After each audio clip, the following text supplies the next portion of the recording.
ये 7वां lesson plan है और मैं आपको बताने जा रही हूँ सिंधु नदी के बारे में। ये प्रकरण है सिंधु नदी के बारे में और आप लोग विषय क्रमांक, कक्षा, वादन, दिनांक, उपविषय, वर्ग, अवधि अपने अकॉर्डिंग फिलअप करेंगे। उसके बाद यहाँ पे सामान्य उद्देश्य में आप लोग लिख सकते हैं कि छात्रों को भूगोल के महत्व को बताना, छात्रों में तार्किक क्षमता का विकास करना, छात्रों में प्राकृतिक सौंदर्यता का ज्ञान प्राप्त करना, छात्रों में जिज्ञासा की प्रकृति को जागृत करना, छात्रों को सामाजिक विज्ञान की उपयोगिता को बताना। उसके बाद विशिष्ट उद्देश्य में आप लोग लिख सकते हैं कि छात्र सिंधु नदी के बारे में प्रत्यस्मरण कर सकेंगे, छात्र सिंधु नदी के बारे में पहचान कर सकेंगे। यहाँ पे आप लोग देख सकते हैं। उसके बाद यहाँ पे आप लोग लिख सकते हैं कि छात्र सिंधु नदी के बारे में तर्क दे सकेंगे, छात्र सिंधु नदी के बारे में विश्लेषण कर सकेंगे। शिक्षक सहायक सामग्री में आप लोग लिख सकते हैं चार्ट पेपर पर सिंधु नदी को अंकित करते हुए लपेट चैम्पर और पॉइंटर। उसके बाद पूर्व ज्ञान में छात्र सिंधु नदी के बारे में सामान्य जानकारी रखते हैं और मैंने पहले भी बताया है लेसन प्लान का मोस्ट इम्पॉर्टेंट पार्ट होता है प्रकरण निकालना, जो कि आप लोग यहाँ पे देख सकते हैं कि भारत के कितने पड़ोसी देश हैं, तो 7 पड़ोसी देश हैं। 7 देशों के नाम बताएं, नेपाल, भूटान, चीन इत्यादि। चीन में स्थित मानसरोवर झील से कौन कौन सी नदियाँ निकलती है, तो सिंधु, सतलज और ब्रह्मपुत्र, ये तीनों नदियाँ निकलती हैं। उसके बाद सिंधु नदी के बारे में बताएं तो बच्चे यहाँ पे बता पाएंगे भी और नहीं बता पाएंगे भी, तो आप यहाँ पे समस्यात्मक बना देंगे उसको। उसके बाद आप लोग उद्देश्य कथन में लिखेंगे कि छात्रों, आज हम लोग सिंधु नदी के बारे में विस्तार पूर्वक अध्ययन करेंगे। फर्स्ट स्पष्टीकरण में सिंधु नदी का परिचय लिखेंगे। उसके बाद यहाँ पे लिखेंगे छात्र सिंधु नदी के परिचय के बारे में प्रत्यस्मरण कर सकेंगे। उसके बाद यहाँ पे लिखेंगे कि छात्र सिंधु नदी के परिचय के बारे में प्रत्यस्मरण कर सकेंगे। उसके बाद स्पष्टीकरण में लिखेंगे सिंधु नदी भारत की विशालतम नदियों में से एक है। यह दक्षिण पश्चिम की ओर बहने वाली नदियाँ है। इस नदी का प्रवाह क्षेत्र लगभग 250 वर्ग किलोमीटर फैला हुआ है। लद्दाख में सिंधु नदी एक गॉर्ज का निर्माण करती है जिसे गिलगित गॉर्ज कहा जाता है।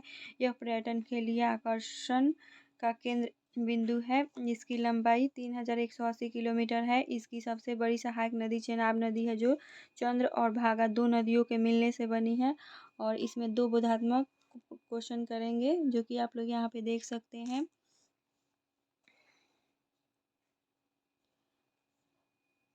सबसे बड़ी सहायक नदी कौन है, तो इसका उत्तर होगा चेनाब। इसकी लंबाई कितनी है, 3180 किलोमीटर। सिंधु नदी का उद्गम स्थल कहाँ, सिंधु नदी का उद्गम स्थल कहाँ से होता है, विकासात्मक में डालेंगे और यहाँ पे बच्चे मौन हो जाएंगे। आप लोग यहाँ पे देख सकते हैं कि छात्र मौन हो जाएंगे।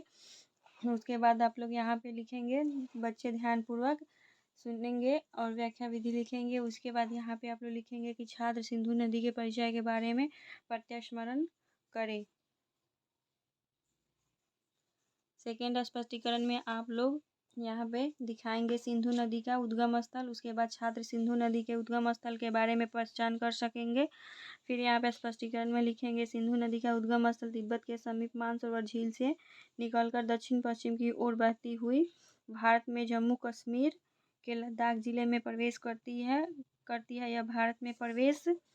ये जब भारत में प्रवेश करती है तो वहाँ एक जगह है जो दामचौक जगह है, वहीं पे ये प्रवेश करती है और चिल्लास के समीप, जो कि पाकिस्तान में है, वहाँ से ये भारत में से निकल जाती है।